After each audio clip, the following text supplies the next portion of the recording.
जय हिंद शिक्षक साथियों, कैसे हैं आप सभी का बहुत बहुत स्वागत है आज के इस लेटेस्ट वीडियो में। उम्मीद है आप सभी स्वस्थ होंगे, मस्त होंगे, जबरदस्त होंगे। हमारी डीएलएड सेकेंड ईयर की क्लासेस चल रही थी, इसमें कि आज की क्लास में हम लोग बात करने वाले हैं हमारे डीएलएड कोर्स के 15वें प्रश्न पत्र और डीएलएड सेकेंड ईयर के 5वें सब्जेक्ट प्रोफिशिएंसी इन इंग्लिश के बारे में। प्रोफिशिएंसी का मतलब होता है दक्षता और प्रोफिशिएंसी इन इंग्लिश का मतलब अगर हम देखें तो उसका मतलब होगा अंग्रेजी भाषा में दक्षता।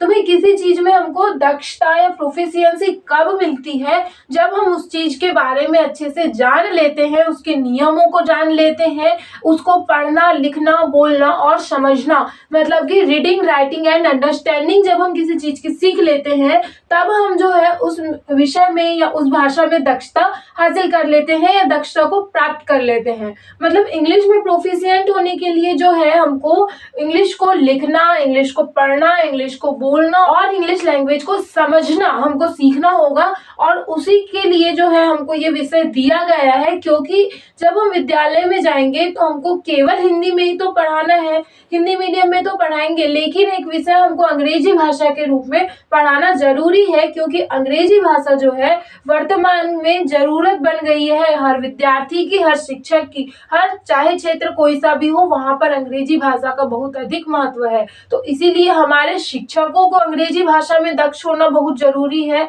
और अंग्रेजी भाषा में अपने बच्चों को दक्ष करने के लिए कौन कौन सी जो है स्किल्स हमको चाहिए होती है, उनके बारे में भी नॉलेज होना जरूरी है।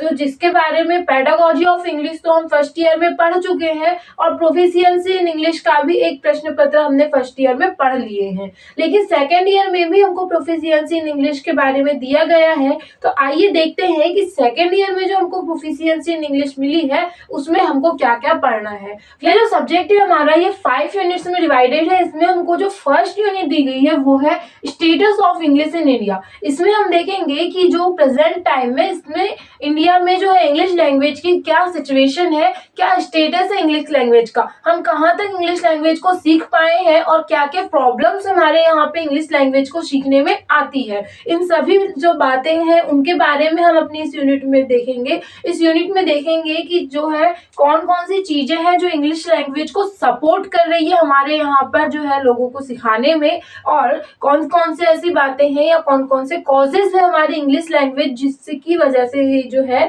इसका डेवलपमेंट हमारे इंडिया में नहीं हो पा रहा है। उन सभी के बारे में हम डिटेल डिस्कशन करेंगे अपनी इस यूनिट में। इसके बाद नेक्स्ट यूनिट जो हमको दी गई है वो है लिसनिंग एंड स्पीकिंग। हमने थोड़ी देर पहले ही बताया कि जब किसी लैंग्वेज में हमको प्रोफिशिएंसी लेनी होती है या प्रोफिशिएंसी चाहिए है तो उसमें हमको जो है उसको पढ़ना, सुनना, लिखना, बोलना, रीडिंग, राइटिंग एंड अंडरस्टैंडिंग जरूरी है। तो रीडिंग, राइटिंग एंड अंडरस्टैंडिंग जो स्किल्स होती हैं इनको डेवलप करने का जो प्रोसेस है वो कहीं ना कहीं हमारा लिसनिंग और स्पीकिंग से स्टार्ट होता है। तो इंग्लिश लैंग्वेज को कैसे हमको जो है लिसनिंग करनी चाहिए, कैसे उसकी स्पीकिंग हो, इस सभी के बारे में हम जो है डिटेल डिस्कशन करेंगे अपनी सेकेंड यूनिट में। इसमें देखेंगे कि जब हमको लैंग्वेज अच्छे से सीखनी है तो उस भाषा को सुनना और बोलना, लिसनिंग एंड स्पीकिंग किस प्रकार से जो हमको प्रोफिशिएंसी लेने में हेल्प करता है, इसके बारे में जो है हम अपनी डिटेल डिस्कशन करेंगे सेकेंड यूनिट में। इसके बाद थर्ड यूनिट हमको दी गई है रीडिंग।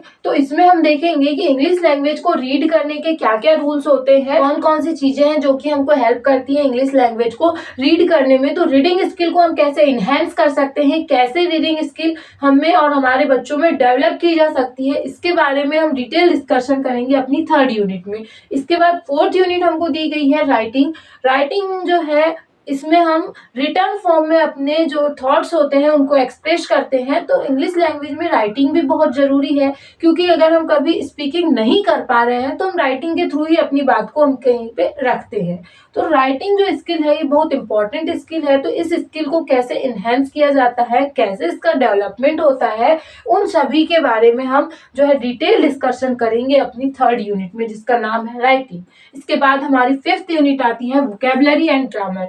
तो भाई जब तक हमको वोकैब नहीं पता होगी किस चीज को क्या बोलते हैं इंग्लिश में, तब तक इसमें जो है प्रोफिशिएंसी लेना बहुत मुश्किल है, और तब तक प्रोफिशिएंसी इसमें आ ही नहीं सकती जब तक हमारे पास वोकैबुलरी नहीं होगी। तो वोकैबुलरी को कैसे डेवलप किया जाए, कौन कौन से वर्ड्स हैं जो हमारे वोकैब में होना बहुत जरूरी है और जिनका यूज करके जो है हम अपनी लैंग्वेज में प्रोफिशिएंसी ले सकते हैं। फिर ग्रामर के बारे में भी हमको इसमें पढ़ना है थोड़ा बहुत, मतलब जो इम्पोर्टेंट इंफॉर्मेशन है ग्रामर रिलेटेड वो भी हमको अपनी इस यूनिट में पढ़ने को मिलेगी। तो फ्रेंड्स ये तो हमारा छोटा सा इंट्रोडक्शन कि प्रोफिशिएंसी इन इंग्लिश जो हमारा सब्जेक्ट है उसमें हमको क्या पढ़ना है, और इसमें हमको जो चीजें पढ़नी है वो बहुत इंपॉर्टेंट है। बहुत ज्यादा नंबर का क्वेश्चन पेपर नहीं होता है, ये हमारा 25 मार्क्स का क्वेश्चन पेपर होता है और 25 नंबर के हमको असाइनमेंट दिए जाते हैं। तो टोटल 50 मार्क्स का ये क्वेश्चन पेपर है, और इंग्लिश वैसे भी इंटरेस्टिंग सब्जेक्ट है। तो आई होप कि आपको बातें समझ में आई होगी।